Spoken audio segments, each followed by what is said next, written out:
capítulo 5, versículo 19 ao 25, diz assim: Ora, as obras da carne são conhecidas e são prostituição, impureza, lascívia, idolatria, feitiçarias, inimizades, porfias, ciúmes, iras, discórdias, dissensões, facções, invejas, bebedices, glutonarias e coisas semelhantes a estas, a respeito das quais eu vos declaro, como já outrora vos preveni, que não herdarão o reino de Deus o que tais coisas praticam. Mas o fruto do Espírito é amor, alegria, paz, longanimidade, benignidade, bondade, fidelidade, mansidão, domínio próprio. Contra estas coisas não há lei. E os que são de Cristo Jesus crucificaram a carne com as suas paixões e concupiscências. Se vivemos no Espírito, andemos também no Espírito. Amém, queridos? Amados, essa carta do apóstolo Paulo aos Gálatas, eu quero apenas lembrar os irmãos disso. Hoje nós queremos ver se nós fechamos o capítulo 5. É uma carta que trata de dois problemas cruciais. Embora esses dois problemas, eles visam a um único objetivo, diz respeito à vitória do homem, ou que seja a vitória do cristão, sobre o problema do pecado. Lógico, nós temos que redefinir, à luz da Escritura, o pecado. Temos um verdadeiro conceito do que Deus chama de pecado, do que a Escritura chama de pecado. Isso porque, infelizmente, a história da igreja nos tem demonstrado como que os cristãos, ao longo desse tempo, têm interpretado equivocadamente o problema do pecado. Aí tem criado muitos pecados, chamados pecados sociais, que, de acordo com a Escritura, não são de fato pecado, ou que não são pecados, e tem então se esquecido do verdadeiro pecado, que a Escritura chama de pecado.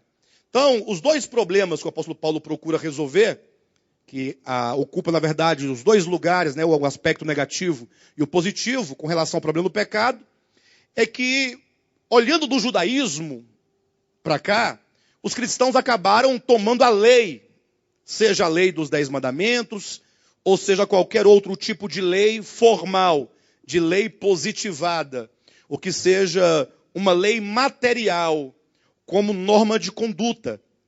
E isso, na verdade, é um grande erro, haja vista que o próprio Deus deu, de fato, a lei para o povo de Israel, a lei escrita em tábuas de pedra.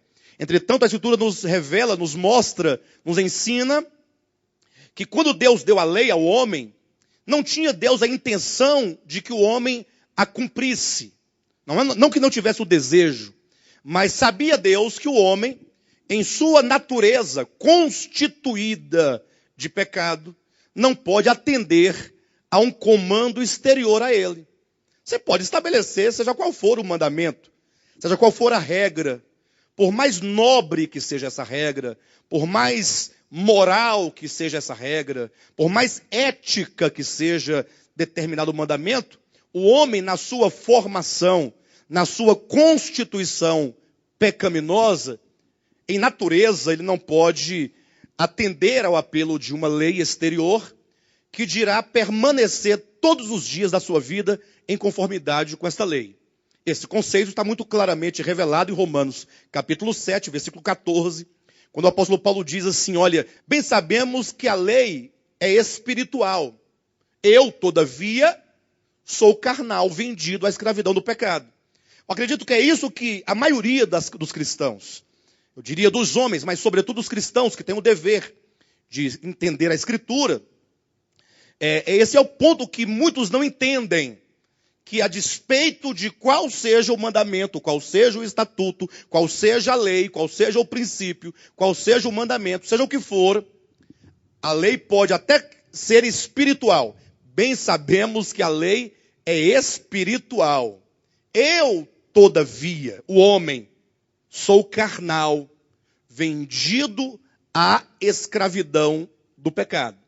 Então, tomar a lei dos 10 mandamentos, ou qualquer outra que seja, como norma ou de salvação, do ponto de vista de que se o homem cumpri-la, ele é justificado, ou como meio no ponto de vista de que se o homem cumprir, ele é santificado, ele garante a salvação, isto é um grande erro.